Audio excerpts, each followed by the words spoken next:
Monsieur Bellatar était le bouffon du roi, il a servi Macron. Bellatar, ça rime avec bâtard. Prends Yacine Bellatar comme conseiller, qui est un garçon qui a été condamné à plusieurs reprises pour des propos violemment antisémites. Yacine Bellatar revendique le refus de l'assimilation à la France. Monsieur Yacine Bellatar, sur Twitter, justement, publiquement, dit que j'ai une tête de chameau. On va aller vite, j'ai qu'une heure. Normalement, moi, je fais des opéras, quoi, tu vois. Mais là, faut faire genre une heure.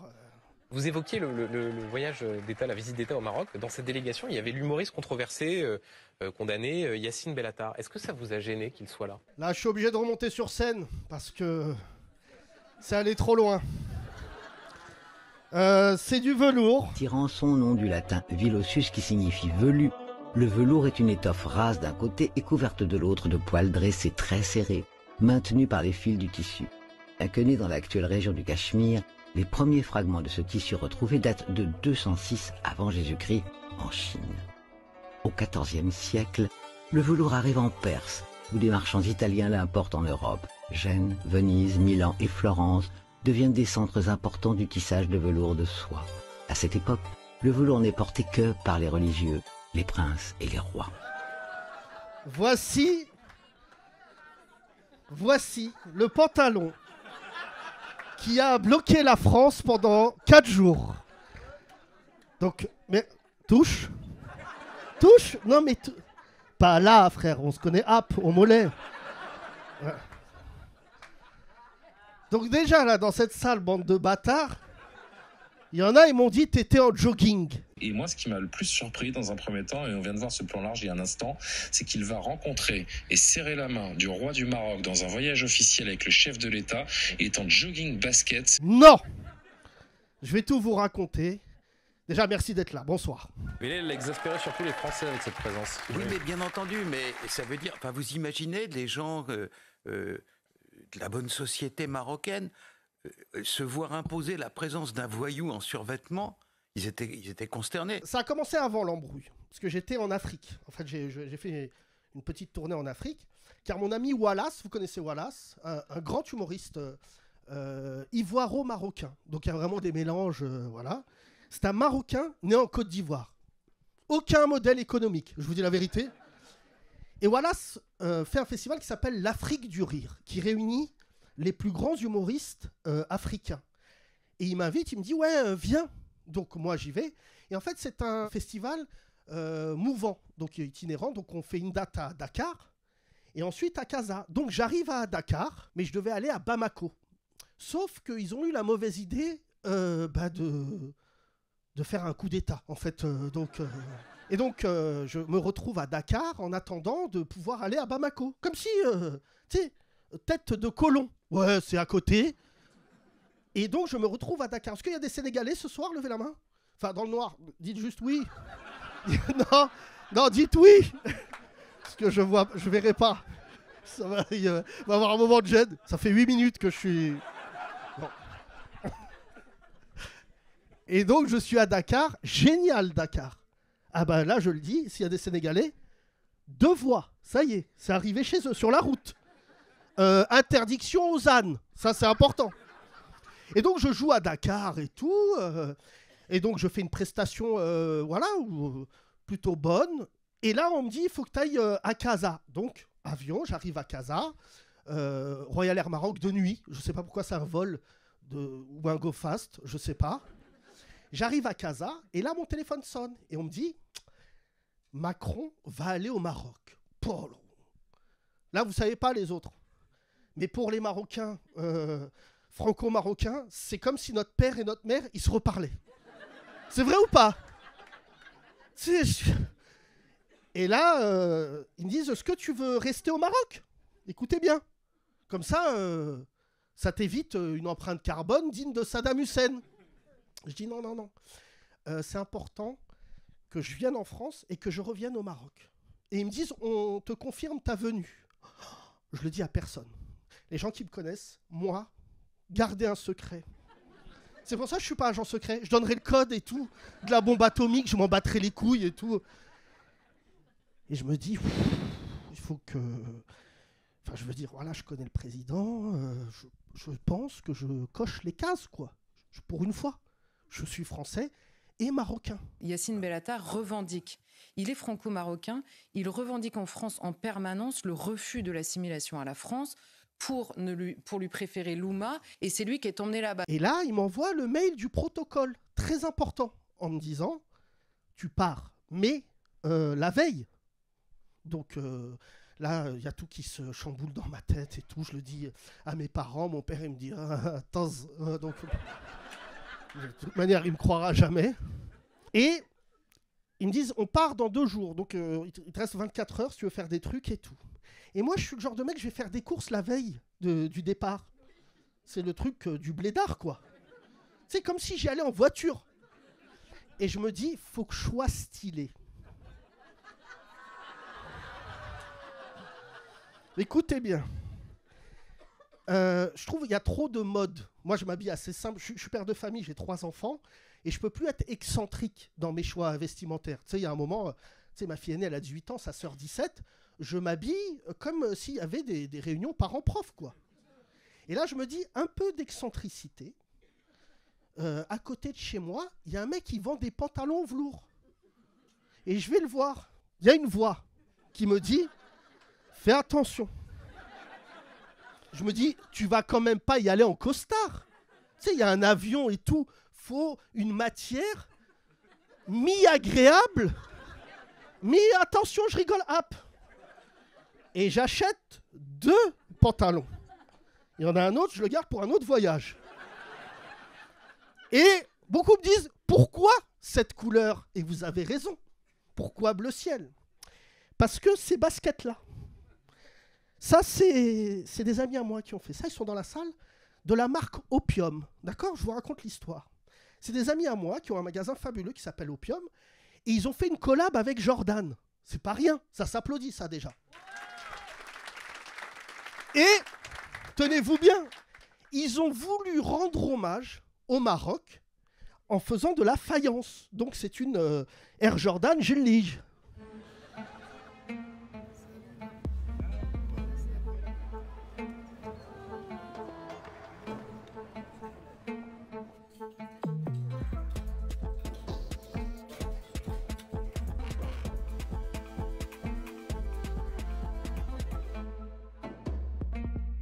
Et je me dis, mais tu sais, quand tu as un pantalon, tu te dis, ça va faire le rappel sur les baskets exactement. Je deviens un Zaïrois, quoi. Mais moi, dans ma tête, je me dis, mais je vais être tellement stylé. Oh là là, et tout. Et je me dis, parce qu'ils sont là, ces connards, je vais leur faire une surprise de ouf. Parce qu'ils m'ont toujours dit, tu portes jamais la basket qu'on t'a donnée gratuitement. Ça reste des schlers. Et je me dis, je vais leur faire parce que je les aime. Je vais mettre la basket à un moment où tout le monde va dire pap, pap, pap. Et en fait, j'ai fait chuter la marque. Oh là là. Je m'habille comme ça, les amis. Je suis habillé comme ça.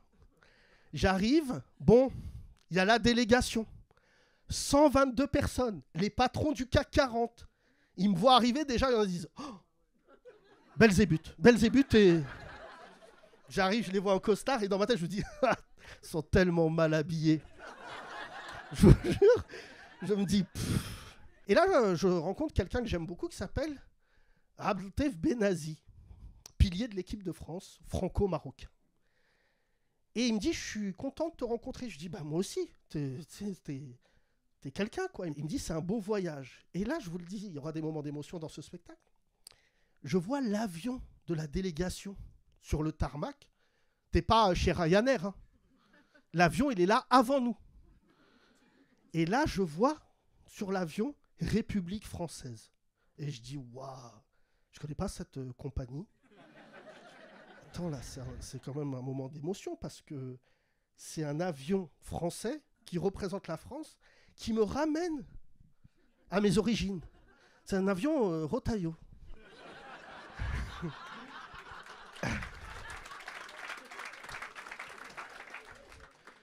Je suis là, il y a Edgar Morin, qui est plus vieux que l'aéroport. C'est-à-dire Edgar Morin, il est là et tout, fantastique, tu sais. Et dans la délégation, je vois des têtes et tout, et il y a des assos de quartier. Ça m'a fait plaisir. Ils ont mis... et il y a des mecs... c'est l'émotion. Tu connais, tu sais, les assos de quartier, elles sont jamais sorties du département. Et d'un coup, on leur dit, tu prends l'avion. Il y en a, ils disaient, tranquille. Tu sais, ils étaient... et moi, j'en disais, tranquille, les gars, il va nous arriver quoi? Je savais pas ce qui m'attendait, moi. À ce moment-là, je ne sais pas que je suis déjà mort. Et là, il y a quelqu'un qui me fait une remarque, qui me dit, mais vous n'étiez pas écrit dans la délégation. Je dis, bah non, parce que moi, je suis la surprise, en fait. Et je suis insolent de ouf. Tu sais, avec les gens, je dis, je rigole aux vannes et tout, horrible. Plateau repas, je lance des vannes et tout. Et il y a un mec dans la ville, il s'appelle Bagné. Vous le connaissez, lui? Bagné, c'est celui qui a pris 1 milliard d'euros à Bettencourt. D'accord? Il lui a pris 1 milliard. Il est là, lui. Il est en liberté. Non, mais j'ai pas dit 1 million. 1 milliard, 1 milliard. Donc lui, il est là, et visiblement, la justice, ça glisse sur lui. Il rigole et tout. Et à un moment, il peint dans l'avion. C'est pas un niveau de confiance de ouf? C'est-à-dire, il fait un tableau dans l'avion, on dit, bon, bah... Et là, je sens dans l'avion, ça commence à... Tu sais, je me dis, le pantalon, là, je sens... Il est bien. Bon, on atterrit. Et là, c'est impressionnant, je vous le dis. Vous ne serez jamais dans cette phase-là, à part si... Là, le protocole, pouah, les voitures françaises, ça arrive et tout. Et on est dans 2 hôtels différents. Il y a le Marriott et le Sofitel. Et on s'arrête au Sofitel. Et on est là, et on est très content. Tu sais, il y a un peu d'appréhension et tout. Mais moi, je ne fais plus attention au programme. Tu sais, et on parle. Mais moi, ça y est, tu vois le genre d'élève... moi, j'étais ce genre d'élève, là. Il y a la prof, elle nique ta mère. Moi, ça y est, je suis... Et à un moment, il y a... Tu sais, il y a quelqu'un qui m'a dit, nous n'irons pas dans votre hôtel, Marriott. Donc, on part directement du Sofitel sur l'esplanade. Ça, c'est important, quand t'es un mec sérieux, de l'entendre. Moi, je dis, ouais, tranquille. Et là, je te dis, je raconte, je fais du stand-up pour tout le monde, et ouais, tout. Mais cette phrase, et là, je vois qui? Gérard Darmon, qui en scred rentre dans le magasin de costard et se change. Et je dis, oh, le suceur. Mais moi, je sais pas que je suis foutu. Là, les voitures, elles démarrent. Ils nous donnent nos cartons d'invitation. Et ils nous disent, pastille rouge, tapis rouge. Et moi, je dis, bah ouais, pastille rouge. Ah, trop la haine, ça. Je vanne les gens qui n'ont pas la pastille. Yeah. Reste là, Inch'Allah. Et là, ils commencent à nous placer. Et t'as un numéro. Moi, 59. Et là, je vois Bernard-Henri Lévy. Je dis, regarde, c'est quel numéro, lui, quand même? 64, alhamdoulilah. Et là, je suis là. Et je fais des vannes. Tu sais, quand je suis nerveux, je fais des vannes. Mais des vannes incroyables. Tout le monde dit, mais il est hyper marrant, Yassine Bellatar. Et d'un coup, il y a le protocole du Maroc qui vient, qui dit, hé, chut. C'est eux, ils sont... Et bizarrement, j'ai plus peur de leur protocole que celui de la France. La France, pardon, on l'a pardon. Ouais, pardon, ami, on l'a, ouais, tout. Et là, bruit de trompette. Et là, je dis, le roi. Et là, j'entends, Willy, Willy, Willy, dans ma tête. Willy, Willy, Willy, Willy. Les Blancs, vous savez pas ce que c'est, ce bruit. Les Arabes, vous connaissez ce bruit? Ça, c'est le bruit que faisait ta mère quand elle recevait le bulletin. Willy, Willy, Willy, Willy, Willy. C'est pas sauver Willy. Willy, Willy. Et là, je me souviens du protocole marocain qui m'a fait. Ah! Il m'a montré mon pantalon, il me dit, il est parti. Et là, je vous jure, là, rien que le re-raconter, ça me donne chaud dans le dos. Tu sais, le lapin pris dans les phares. Il arrive. Et là, je dis, avec Macron, je suis mort. La vie de ma mère, je suis mort. Et ils arrivent. Ils me serrent la main. Et juste avant, j'ai vanné Teddy Riner. Je sais pas s'il m'a fait un truc vaudou, je sais pas quoi, là. Il arrivait en costard. Et je lui ai dit, la tête de homme, on dirait un vigile chez Castorama. Oh là.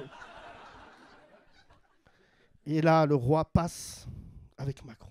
Juste avant d'arriver à moi, je suis pris d'une grande émotion. Et je vais parler pour les binationaux qui sont là ce soir. C'est toute l'histoire de ma vie qui arrive. Il y a Macron et le roi du Maroc. Et je pense tout de suite à mes parents. En disant, là, tout peut s'arrêter. Ça y est, je suis arrivé au boss de fin. Les deux, ils viennent. Roi du Maroc.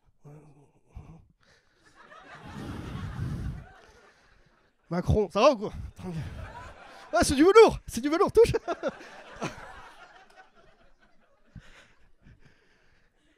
Et là, je vous jure, je suis vraiment pris par les larmes. Vraiment, je me dis, c'est ouf, quoi. C'est vraiment... Il n'y a pas d'autre mot, quoi. Ils sont même désincarnés, les deux. On peut avoir un avis sur Macron, on peut... voilà. Et...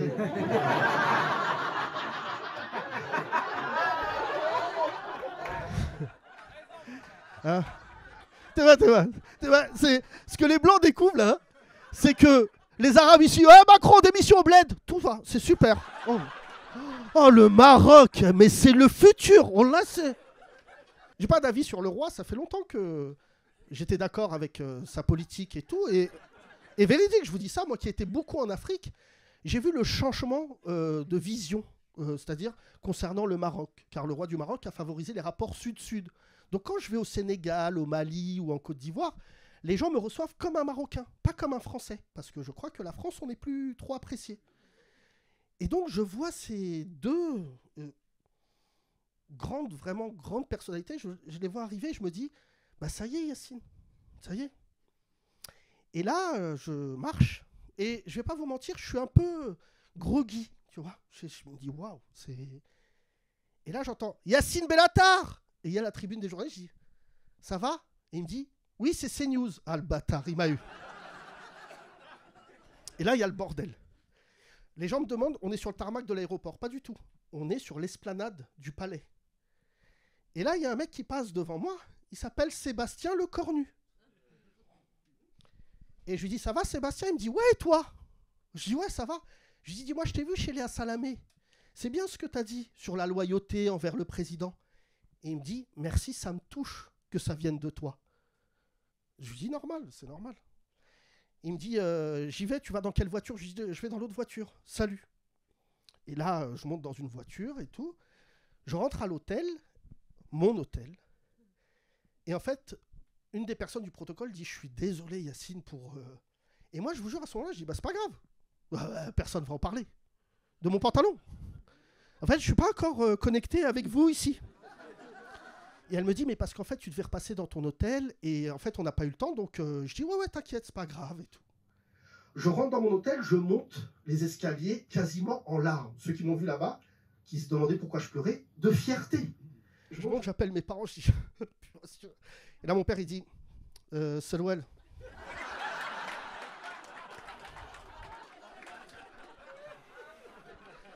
Ce qui veut dire ton pantalon. Et là, je dis, mais papa, tu as vu ce que j'ai fait? Il me dit, ouais. T'as un costard ou pas? Et je comprends que mon daron, il commence à recevoir des messages. Moi, je reçois 2200 messages. Donc, mon portable, en fait, rend l'âme. Ça veut dire, j'ai jamais reçu autant de messages. Et là, ma mère, elle dit, là, j'ai vu, quand j'y suis... Et là, mon père dit, donne le téléphone. Allô? T'as vu, maintenant, nos darons, t'appelles sur l'un des numéros, les deux décrochent. C'est que des conf calls. Allô? Et là, je commence à recevoir beaucoup de coups de fil, notamment de gens dans la salle, tout ça. Et ils me disent, hey gars, ça parle de toi sur CNews. Et je dis, bah ouais, comme d'hab. On dit, ouais, mais là, c'est chelou, parce qu'ils te reprochent ton pantalon. Et on m'a reproché beaucoup de choses. Mais je ne savais pas que c'était la Fashion Week chez CNews. Et puis enfin, il y a une chose qui n'a pas été notée, pas assez notée, c'est l'uniforme décolonial. C'est-à-dire le jogging et les baskets, parce que pour les décoloniaux, la cravate est un signe de masculinité toxique. Car il était obligé de mettre une cravate pour le dîner, mais sa tenue était une tenue de militantisme décolonial. Là, je dis vas-y, tout le monde s'en fout. Je suis un peu fatigué et je tombe malade. J'attrape la clim, tout ça. Je tombe un peu malade. Et le lendemain matin, j'allume mon portable. Et là, ça me fait moins rire. Parce que je reçois des coups de fil des mecs des Mureaux. T'es à la cité. Et eux, quand ils t'appellent, c'est que ça va pas fort. Et il y a l'un d'entre eux, Saïdou, me dit « Allô, t'es sur 3 chaînes, frangin. Et BFM, LCI, CNews, je sais pas ce que t'as encore fait, mais ça parle de fut. » Et il raccroche. Et là, les journalistes français commencent à m'appeler. Beaucoup. Ils disent « Ouais. » Et je dis « Mais c'est quoi le problème ?» Et là, c'est nouveau, ils me disent « Mais pourquoi vous y êtes ?» C'est-à-dire, c'est même plus... C'est le fait même d'être vivant. Dorénavant, ça leur pose problème. Et je leur dis, mais en fait, je suis franco-marocain. Oui, mais pourquoi vous ? T'as compris ce que je t'ai dit, connard, ou pas ? Et je dis, et je vous ai déjà dit, je ne parle plus à la presse française. Vous êtes trop raciste, on n'a rien à se dire. Mais moi, je ne suis pas avec vous ici. Je ne suis pas dans l'espace Schengen. Je ne sais pas que ça parle que de moi. Et ma mère me laisse des messages de daronne. Mais si tu veux, les Arabes et les Noirs, ils ne sont pas dans la prévention avec leurs enfants. T'as vu ? Quand il y a quelqu'un meurt, allô, il est mort. Pas de... Je dis, parce que là, je suis en réunion, en fait. Donc, si vous pouvez l'annoncer doucement.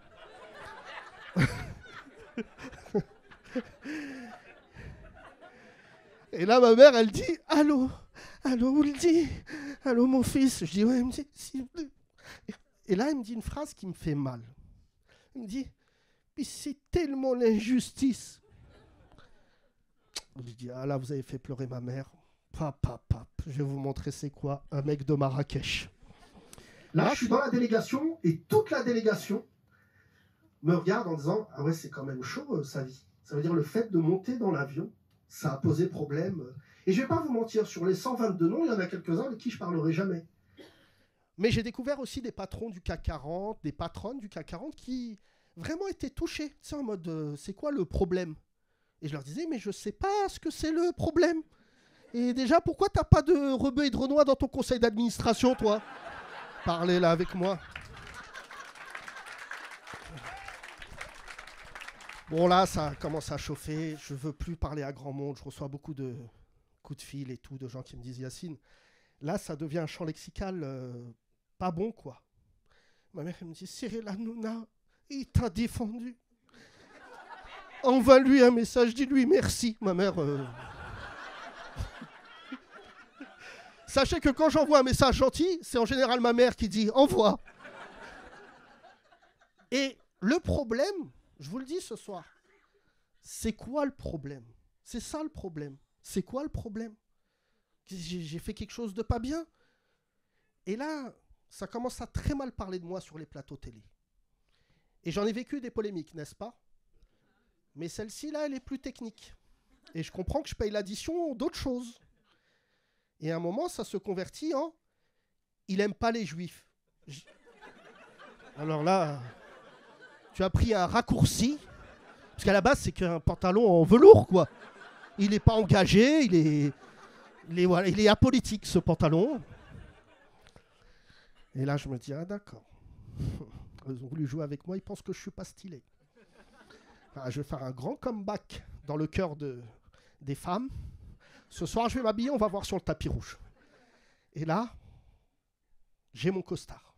Mais figurez-vous, j'ai un problème d'ourlet. Et là, tout le Maroc se met dans une opération ourlet avec moi. Puisque tous les Marocains m'ont vu. Mais les Marocains, c'est pas des Français. Chill. Tu sais, les Marocains, on a un côté jamaïcain. No problem, man. Et il y a un mec du Maroc qui me dit « Si Yacine ». Ça veut dire Monsieur Yacine. Le costard. Genre, ça devient une mission pour lui. Et je dis « J'ai un problème d'ourlet ». Il dit « Laisse ». Et il m'amène chez un tailleur. Le tailleur, il est fermé. Et là, le mec au téléphone, il dit « Il faut que tu ouvres ton magasin ». Ça veut dire que je fais ouvrir des magasins. Et il lui dit cette phrase, il dit « Parce que ce soir, ce costard, va voir le roi. Bon bah là... Mais ça veut dire, c'est même pas moi, c'est le costard. Et là, c'est pour ça que je peux pleurer en racontant l'histoire. Je rentre chez le tailleur et il est muet.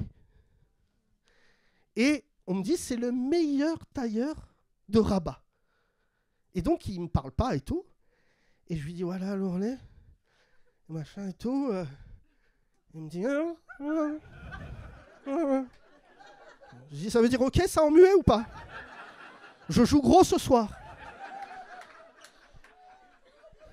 Je rentre dans ma chambre. Je regarde les messages et tout. On me dit, Yacine, là, t'es partout. T'es devenu un jour férié. Là, faut que tu fasses attention, Yacine.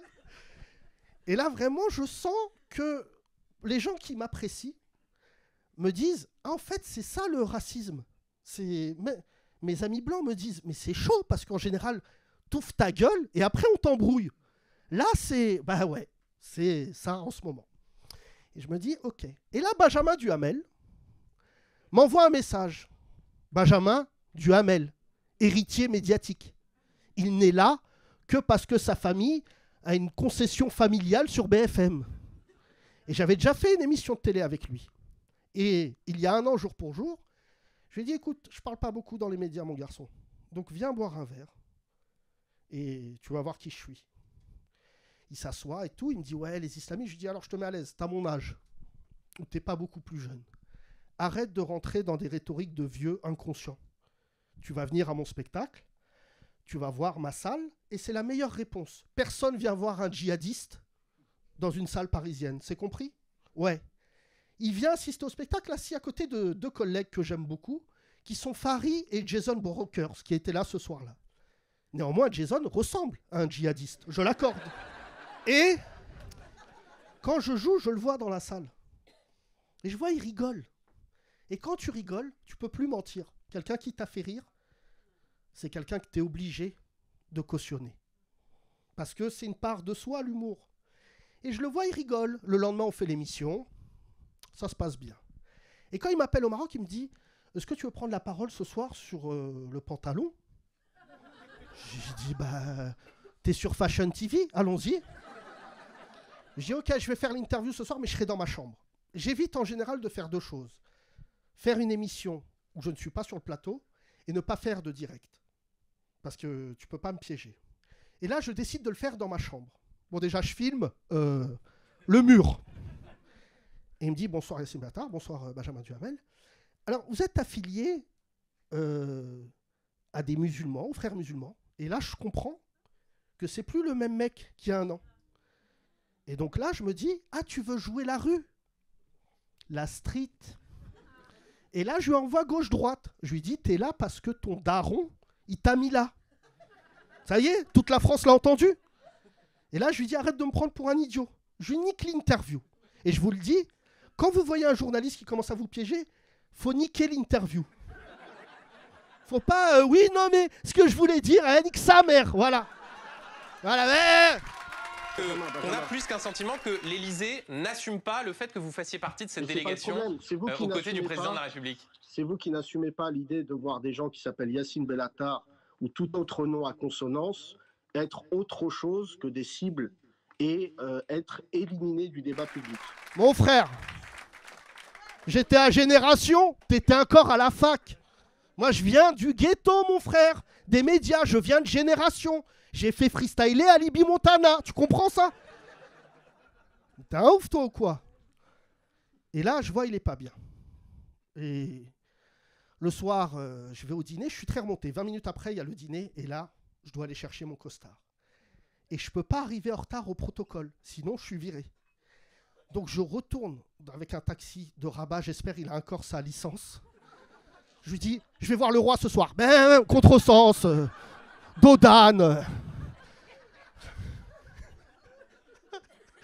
Et il m'a dit cette phrase qui m'a beaucoup. Il dit, s'il m'attrape, tu dis c'est pour le roi. Ouais, ouais, t'inquiète, Rachid, fonce. Je rentre chez le tailleur et il me donne mon pantalon. Le roulet est parfait et tout. Je dis merci, je dis combien je te dois? Il dit. Je dis quoi? Et là, il se met à parler avec la personne à côté. Tenez-vous bien. Et il dit, si c'est pour le roi, c'est gratuit. Je dis, ouais, si. La costard. J'arrive. Vous avez vu les images? Yacine, s'il vous plaît. Bah, il paraît que hier, ouais, ça allait pas. J'ai vu que j'ai fait passer la France. Ça va bien. Monsieur Bellatar, sur votre gauche. Ben, Keanu Reeves du Maroc. Je suis désolé. Étant célibataire, je me dis, là, je vais me marier. Ce soir. J'arrive. Et là, je vois les photographes. Et j'arrive et je les vanne. Vous avez vu les images? Je dis, alors, est-ce qu'il y a une polémique en France à cause de mon costard? Et là, d'un coup, papa, c'est tout le monde me prend en photo. Je dis, ah ouais, classe. Et là, d'un coup, je vois Ashraf Hakimi à côté de moi, ce bâtard là. C'est lui qui filmait là. C'est-à-dire, moi, je croyais que j'étais une rosta et l'autre, il est arrivé. Bon, bah, mon frère, vas-y, pousse-toi, Ashraf. Ouais, tant mieux. Allez, le Maroc, allez, va. Et là, il y a mon portable. Et il y a écrit sur mon portable, Sébastien Lecornu déclare, je ne connais pas Yacine Bellatar, je l'ai pris pour un technicien. J'ai vu que ça a fait beaucoup parler et sur ce plateau et sur les réseaux sociaux. Bah, j'étais à Rabat dans la délégation du président de la République et je ne le connais pas. Et d'ailleurs, comme je ne le connais pas, je ne l'ai pas reconnu. Il est venu me complimenter sur un passage média. Et donc j'ai été chaleureux parce que, figurez-vous, tous les hommes politiques ne sont pas antipathiques. Il a dit qu'il vous connaît, hein. Oui, ça, bref, j'aurais beaucoup à dire, mais voilà, donc moi pour le coup je ne le connais pas, peut-être m'a-t-il croisé dans le passé, en tout cas c'est un non-événement et il aura fallu CNews et les images de CNews le soir pour que je puisse comprendre de qui il s'agissait. J'en ai vécu des phrases racistes, mais alors celle de dire je suis technicien, double racisme, très rare. Racisme social, donc ça voudrait dire que sous prétexte que je suis technicien, bah, y a un jugement, et deux, c'est comme ça que tu parles des rebeux et des renois. Donc depuis, je l'appelle Sébastien le Tordu. Je tiens à vous dire que c'est le ministre des Armées. Hein, et qu'aujourd'hui, sur le front des guerres françaises, il y a beaucoup d'Arabes et Noirs. Donc je voulais dire ce soir aux soldats Arabes et Noirs, le pseudo-ministre, parce qu'il n'est même plus là, il est au chômage comme tous les autres, voilà ce qu'il pense des Arabes et des Noirs. C'est comme ça. Et quand je le vois, je le vanne devant tout le monde, pour que tout le monde s'en souvienne. Je dis, hey, le cornu, si tu as besoin de la fibre, appelle-moi.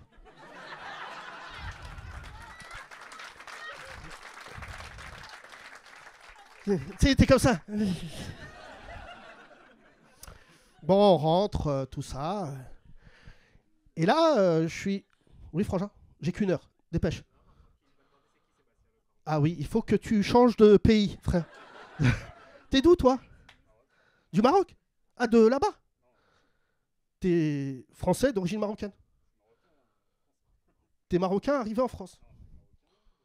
Bah, c'est ça ma question.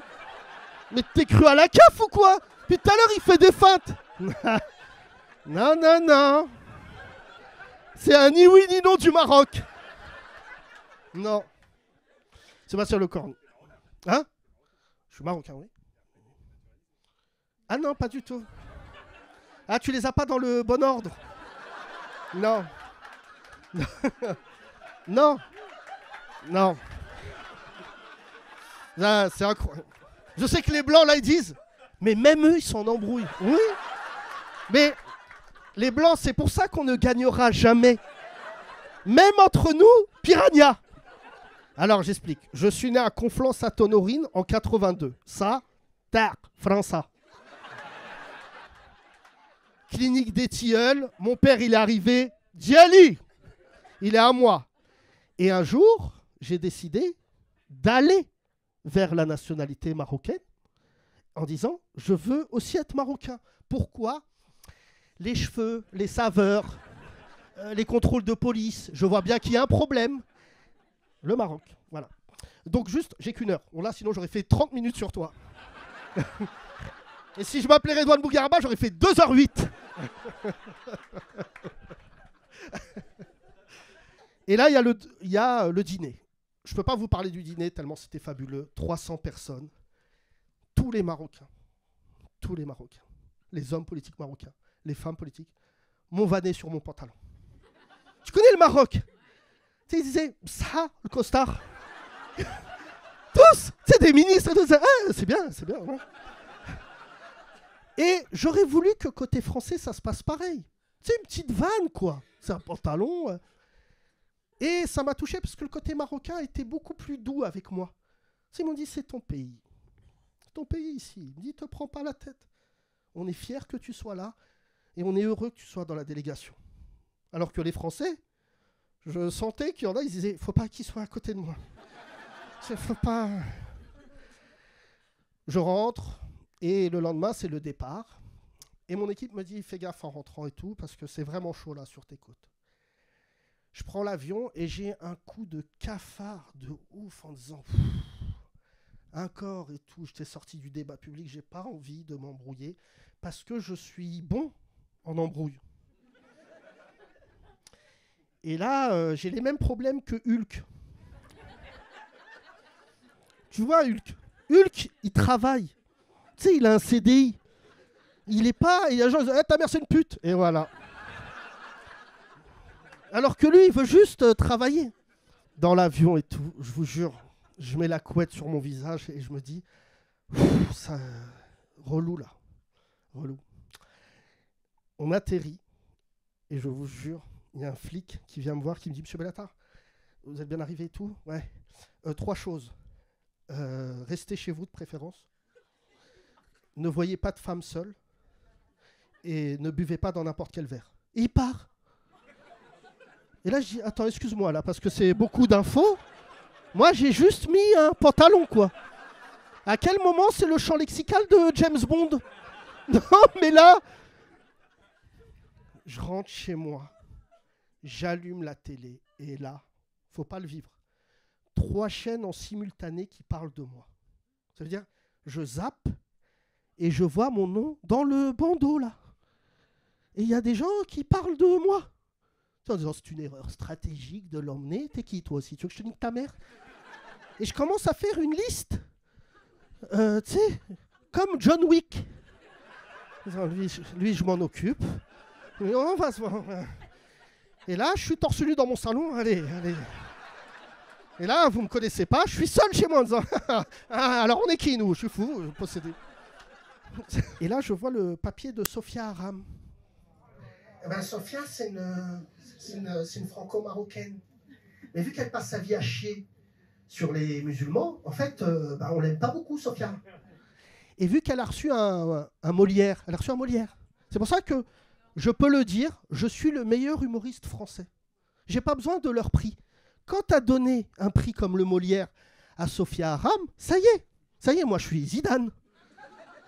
Est-ce qu'elle a déjà été drôle? J'ai jamais vu quelqu'un... Tu sais, c'est les rires des épaules. Alors que vous regardez, vous rigolez comme... Et Sophia Aram écrit une chronique en disant, fallait pas l'inviter. Mes copines, on joue pas dans la même catégorie. T'as chié sur ta communauté pour avoir une chronique sur France Inter. De quoi tu me parles? Et en plus, t'as reçu un Molière, t'es même pas comique, la comique imaginaire. Tu fais rire personne. Il n'y a que les Blancs qui ont rigolé, les autres savent pas de quoi je parle. Et là, je me dis, ah d'accord, donc vous êtes tous contre moi. Caroline Fourest, Richard Malka. Il y a même des gens qui disent, je ne suis pas Charlie, je ne suis pas Nice, qui accompagnent le président de la République dans des avions en voyage officiel. Vous évoquez Yacine Bellatar, l'humoriste qui accompagnait Emmanuel Macron au Maroc. Samuel Paty non Il plus. n'était pas à sa place pour vous?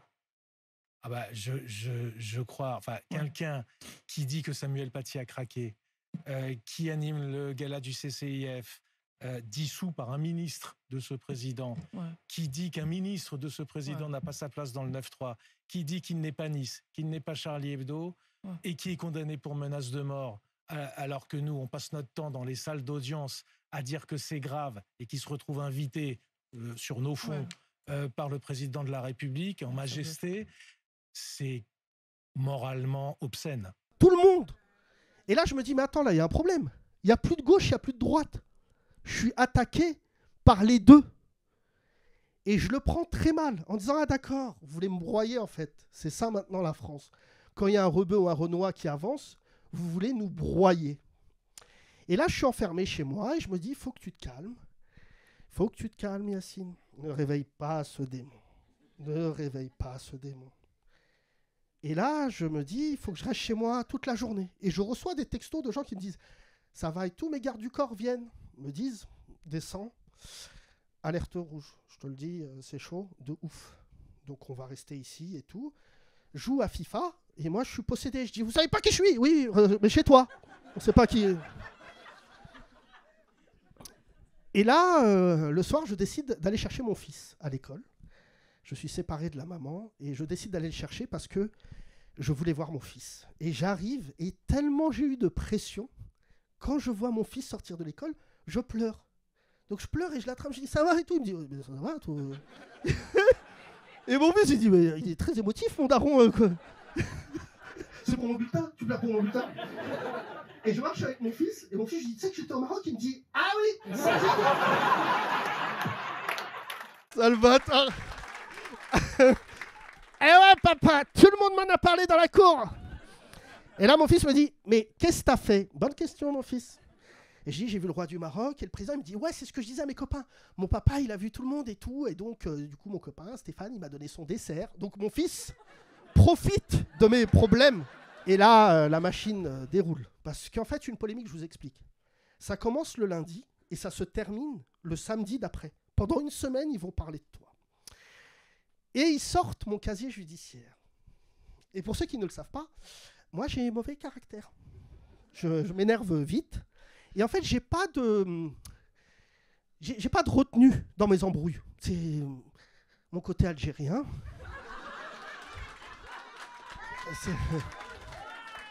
Voilà. Et quand je m'énerve, je ne peux pas redescendre. C'est Sangoku. Et donc, je me suis beaucoup énervé, j'ai menacé des gens et j'ai pris 2 ans de sursis. Sauf il n'y a qu'1 an qui est passé. Il me reste encore 1 an où je dois voir des psys, je dois voir la SPIP. La SPIP, alors pour ceux qui ne savent pas, la street, on connaît, mais les autres. La SPIP, c'est une juge que tu dois aller voir tous les mois. Et c'est très important d'aller la voir. Tu loupes un rendez-vous, c'est grave. Et il faut lui prouver que tu as changé. Et tous les mois, elle te dit, vous êtes plus calme? J'espère que vous êtes plus calme. Et toi, t'es... Évidemment. Je suis un être nouveau. Et c'est vrai que ça fait 1 an que je la vois. Et tu sais que la SPIP n'a pas le droit de créer une relation avec toi. Elle n'a pas le droit, elle n'a pas le droit de venir voir mes spectacles pendant 5 ans après mon sursis. Donc vraiment, il y a une distance et tout. Et moi, j'aime bien aller au SPIP parce que ça m'inspire. Parce que je ne suis pas seul.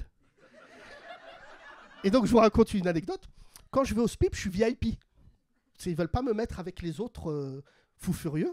Donc moi, normalement, ils me mettent tout de suite dans un box. Et une fois, je suis arrivé et il y avait une Antillaise qui ne savait pas qui j'étais. Elle me dit, monsieur Bellator. Et je m'assois. Et là, il y avait que des loups-garous. Des rebeux, des renois, tout ce qu'on aime. Et il y avait un blanc de 72 ans.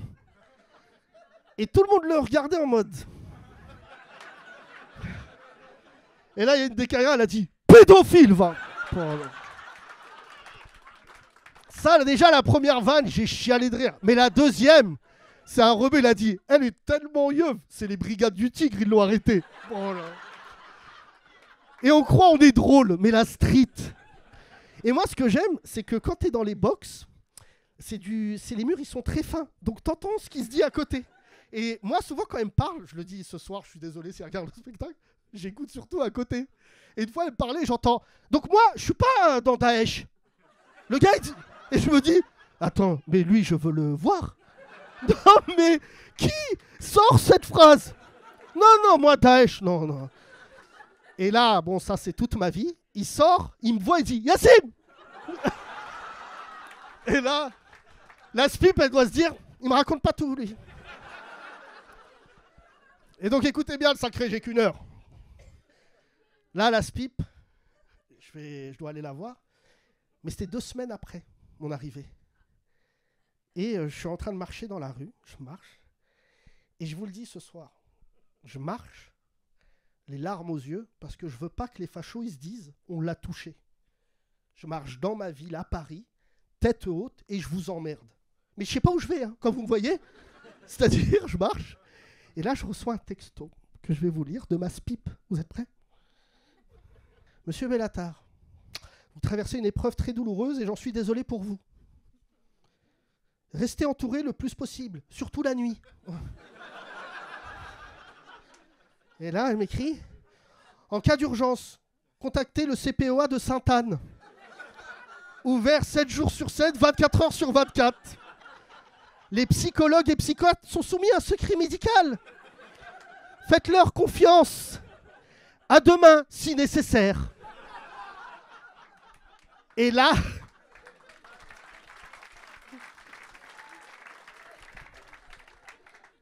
C'est les messages, quand tu reçois des messages comme ça, je vous jure, mes jambes deviennent coton. Et je me dis, ah donc c'est donc comme ça qu'on rentre à Sainte-Anne. On reçoit un texto, il y a un code. Et là, je m'assois et je pleure et je rigole. C'est là, pour ceux qui se disent, mais c'est quoi être au fond du trou? Là, je creuse, il y a du pétrole. Là, il n'y a plus d'âme. Je dis, gars, t'es à Sainte-Anne, tu comprends ça? Camisole. Et là, je dis, bon, bah là, Yacine, le Tout-Puissant. Là, je dis ça pour les gens qui ne croient pas en Dieu, mais il existe une carte magique qui est le Tout-Puissant. Je m'en remets à Dieu en disant, là, oh là, ça va pas fort, quoi. Je suis pas le meilleur musulman, mais juste une aide. Je suis prêt à nettoyer la mosquée de Gennevilliers, mais vraiment, Dieu, aide-moi. Et là, j'appelle un pote imam, et le pote imam me dit, non, je savais que tu allais m'appeler. Même lui, il a anticipé. Alors, les chrétiens, vous avez, vous pouvez vous confesser. Nous, les musulmans, on est pudiques. Tu sais, on ne dit pas à l'imam. L'imam, on va le voir quand vraiment t'es en galère de meuf et tu dis, tu peux aller dans l'autre salle voir si... Et là, je me dis, ouah, tout Yacine, c'est là, gars, tu vas pas répondre à ces gens-là. Ils acceptent pas ce que t'incarnes, ce que t'es. Et l'imam me dit une phrase que beaucoup d'amis à moi disent. Dieu ne donne des missions qu'aux gens dont il sait qu'ils sont capables de porter. Et je me dis, bah ouais, toi tu voulais rentrer dans le showbiz, et c'est vrai le sacré. Mon rêve, c'était faire VTEP. C'était aller à Cannes, présenter des films. Mais moi, je suis dans une montagne seule. J'ai le respect de mes collègues. Pour ceux qui écoutent le podcast, pas un humoriste sur Paris peut s'asseoir à ma table en disant « je suis pas drôle ». Non, si tu le dis, c'est que t'es pas drôle. Moi, je suis le chef de fin, frère. Oui, mais pourquoi t'es engagé politiquement? Parce que on n'a pas le choix. Tu crois qu'on va les laisser parler à notre place? Mais t'es un ouf ou quoi?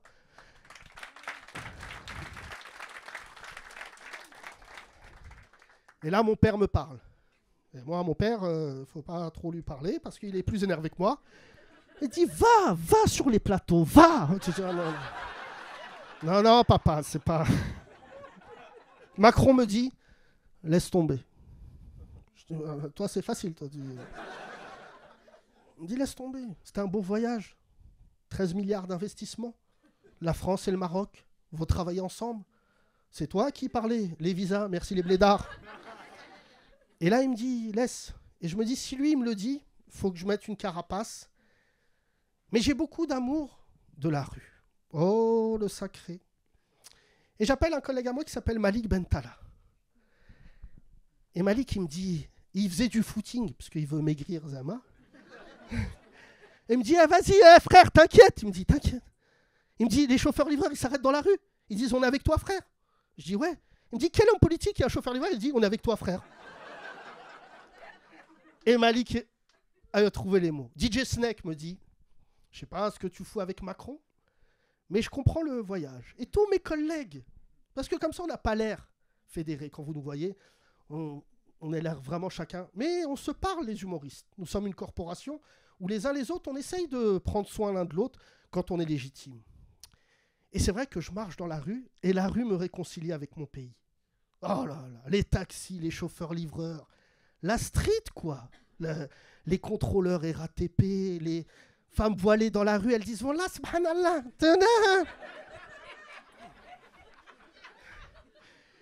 tous les gens m'arrêtent dans la rue en disant « T'inquiète ». Et c'est ça, ma vie. C'est que c'est la rue, à chaque fois, je me dis hey, « Nous, t'inquiète. T'es pas dans le showbiz, mais nous, on voit, nous, on sait. » Je vais au Muro voir mes parents, car j'y vais toutes les semaines. Et je vais au Café de la Cité. Pour ceux qui viennent de banlieue, vous le connaissez. Et il y a un café au Muro que j'aime beaucoup qui s'appelle le Café des Frères, au Bougimont. Et quand il va, bon, bah, Ils sont dans le bitcoin. Tu peux être assis avec un mec, il est au chômage et dit « J'ai un plan de ouf chez Tesla. » Rien à voir. Et j'aime beaucoup les frères qui tiennent cet établissement. Et je me dis, je vais aller au Muro, vous savez pourquoi? Pour me faire roaster. Vous connaissez ce terme? Je vois des gens qui sont des États-Unis qui connaissent ce mot. Je vais me faire vanner par les mecs des Mureaux. Et j'y vais, je leur dis, yallah, bon bah là. Théma, il a mis le pantalon de la meuf du CDI. Ah les bâtards.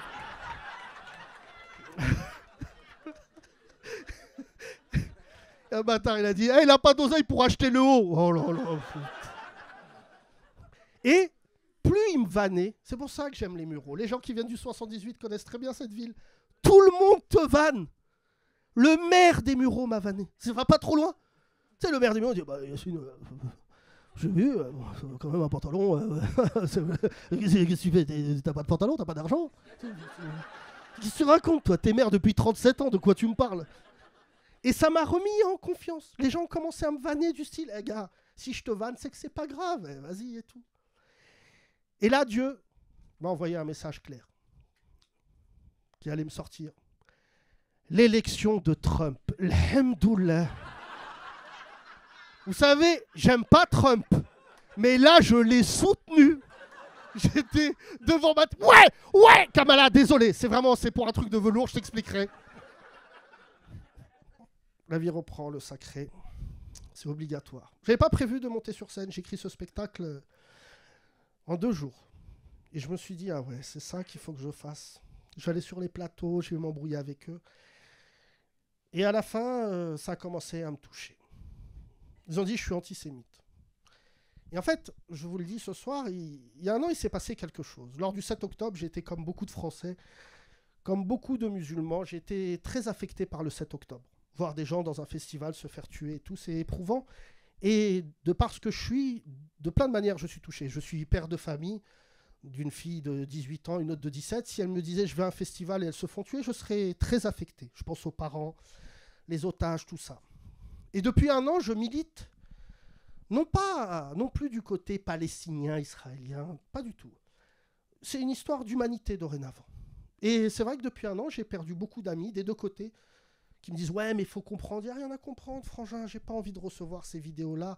J'ai pas envie que tu te montes la tête. Et en plus, on est des mauvais militants en France. Vous vous souvenez, il y a 1 an, tout le monde sortait dans la rue et là. Ouais, mais c'est Noël, frère. Là, c'est les fêtes. Ben non, soit tu es militant, soit tu l'es pas. Et comment ils ont réussi à me toucher à travers ça? En parlant d'une histoire dont je suis le seul à détenir l'intégralité de la vérité. C'est que le président de la République, à l'époque, on en parle. Et j'étais très inquiet parce que la plus grosse communauté musulmane d'Europe est en France et la plus grosse communauté juive est en France. Et je joue la carte de l'exemplarité parce que je le crois vraiment. J'ai grandi avec des juifs, j'ai grandi avec des musulmans et longtemps, ça n'a pas été un problème. Et je lui dis, s'il y a une manif, il faut qu'on vienne tous au même niveau. Et je suis convoqué à l'Élysée. Donc j'y vais pour dire ça. Donc en fait, j'y vais pour vous, pour vérifier la peinture, la moquette et tout. Parce que...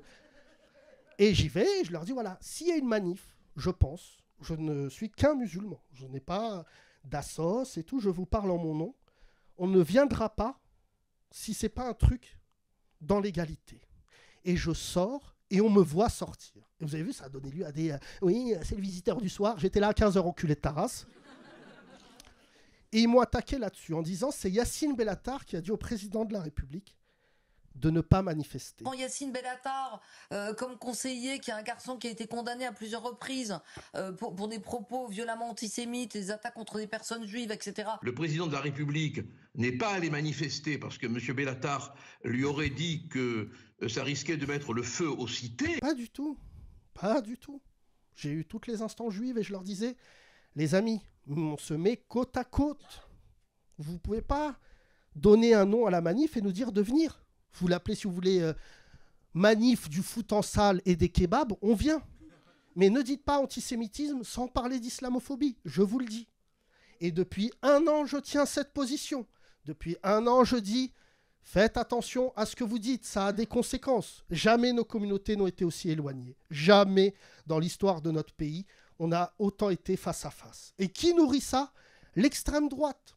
Je me retrouve dorénavant avec l'extrême droite qui dit de moi que je suis antisémite.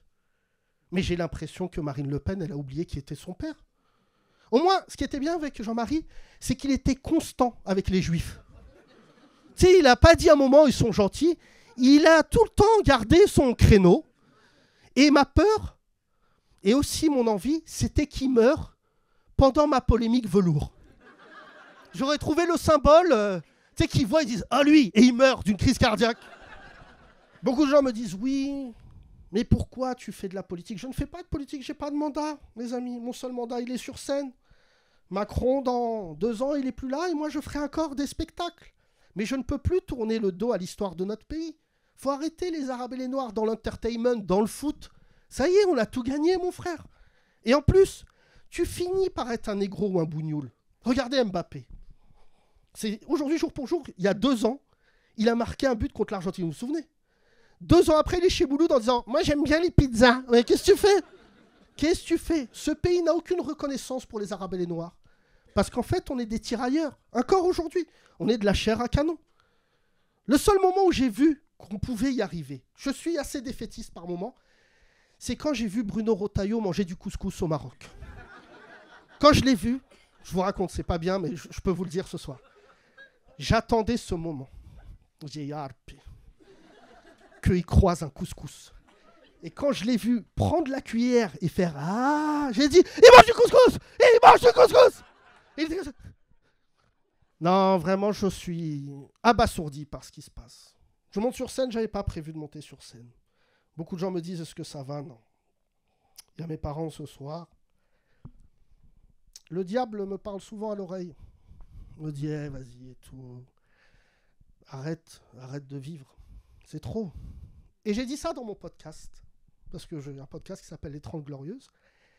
Et j'ai repris le podcast trop tôt. J'ai pas prévenu mon équipe, j'allais très très mal. Et j'ai dit cette phrase, j'ai dit « Si je meurs, je meurs. » Et vu que vous êtes ouf, j'ai reçu des messages disant « Mais ça continue le podcast ?»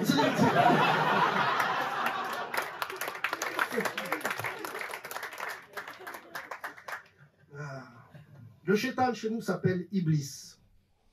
Et dans ces moments de solitude, et je veux le dire, c'est pour ça que je voulais faire ce spectacle, bien sûr, j'aimerais que d'autres Arabes et Noirs s'engagent. Pas avec moi, forcément, on peut avoir des désaccords. Je me sentirai moins seul. Je ne souhaite à personne cette solitude. Je ne demande pas de médaille. Mais quand tu es chez toi et que tu baisses la tête et tu dis « Mais qu'est-ce que je fais? Pourquoi je fais ça ?» Je pense évidemment à mes enfants. Et d'un coup, je ressens ce que doit vivre le funambule. Tu sais, le funambule, il doit... Et à un moment, quand il est au-dessus du vide, il dit « Mais c'est quoi mon taf, moi ? Pourquoi je suis entre 2 tours à New York alors que j'aurais pu être jongleur ?» C'est vrai que je devais me retirer de la vie humoristique parce que c'est assez prémonitoire, je vous avais dit. J'ai pas encore vécu assez de choses pour monter sur scène. Bon, bah là, en 3 jours. Pour vous finir, mesdames et messieurs, mon fils, Adam, me dit toujours cette phrase, tous les soirs. « Papa, je dois rêver de quoi ?» Tous les soirs. Et j'aimerais juste que mon fils rêve de ne jamais connaître ce que j'ai connu. Bonne soirée, le sacré. Merci. Merci. Merci. Merci. Merci, le sacré. Merci beaucoup. Merci. Merci beaucoup. Merci. Merci. Merci beaucoup. Merci. Merci beaucoup.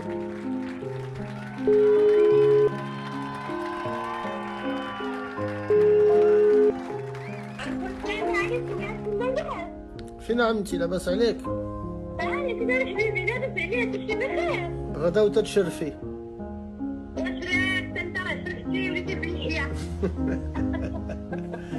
راسك الحياة ولات ممنوعة في فرنسا كاين امي معاك كان معايا الو وليدي كي دايره امي كي داير نتايا انت لاباس توحشتك انا توحشتك لا يا وليدي لا تحسب كي دايره مرتك ووليدك والبنات. كلشي لاباس الحمد لله. والحمد لله كي دايره صحتك. وشتي القضيه تزيرات في فرنسا؟ قالوا لي يا وليدي راني باك يجي يشوفني ساعتين هذاك الدولار. امي كان بغيت نسولك شي سؤال على حياتك وعلى با الله يرحمه.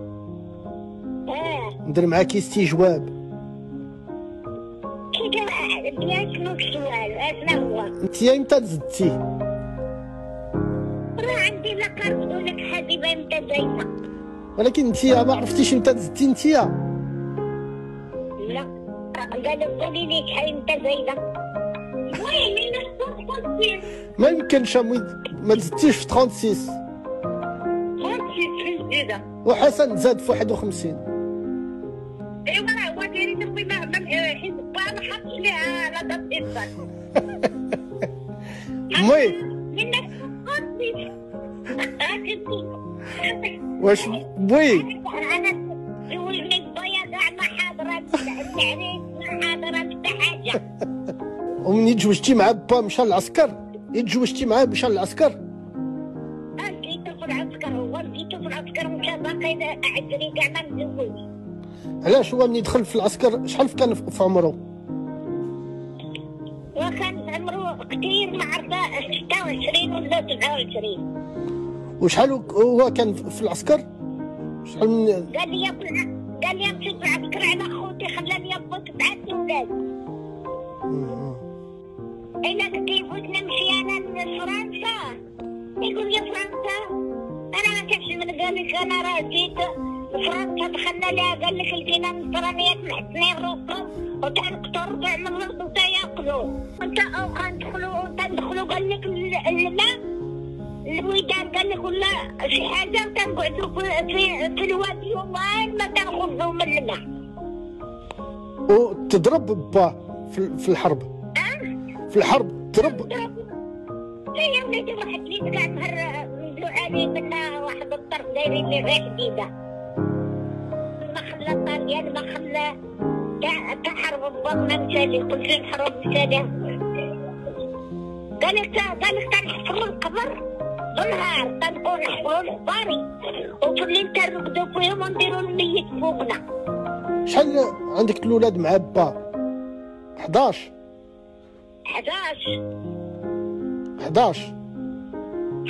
ولد ولدت معاه.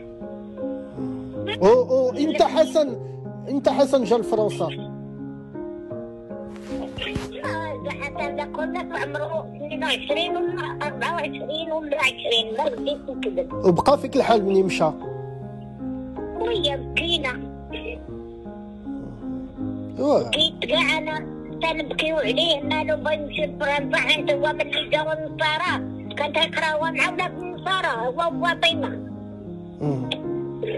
ايوا بعدا قولي الحمد لله مشى لفرنسا وولد الولاد. ايوا الحمد لله اللهم لك الحمد. بغينا غير اللي يدفنا. ما تخافيش امي. ايوا احنا ولدنا الولاد وما شاء الله. ولكن امي وليت نخاف انا في فرنسا. في راسك القضيه تزيرات مع المسلمين. يا وليدي قالوا لي والله الا خايفه عليكم بزاف. ايوا وليدي ما شاء الله بقدر دوز معاهم المؤال كانوا هو اللي تيعطيو فلوس الخزين. الزيت تاع الخزين اللي تيديروا فيه الشراب وحيت ما تيشرب شاي تيعطيو الصوار تاع اللي خداتين فيه شي حاجه عزيزه على النصارى تيعطيو الصوار تيقولوا ليه انت اللي كونفياس انت كونفياس. كونفيونس. كوم هذيك تيقولوا لي انت ديك ما تذكر ما تتبع حاجه ما والو انت اللي معقول كونفياس. ايوا صافي غادي نبقى هنا. ملي قلتي لي هذا الكلام غادي نبقى. وي ما حقك تما حقكم تما نتوما. امين. انا ما بقاو عندي الرجلين ما في راسي عندكم. واجي مرحبا. الرجلين ما زعفت ما كليت من قد نزيد. نلقى لك راجل باش تجوجي. ايوه هو اللي بقى ليا. هو اللي بقى ليا غير الرجل.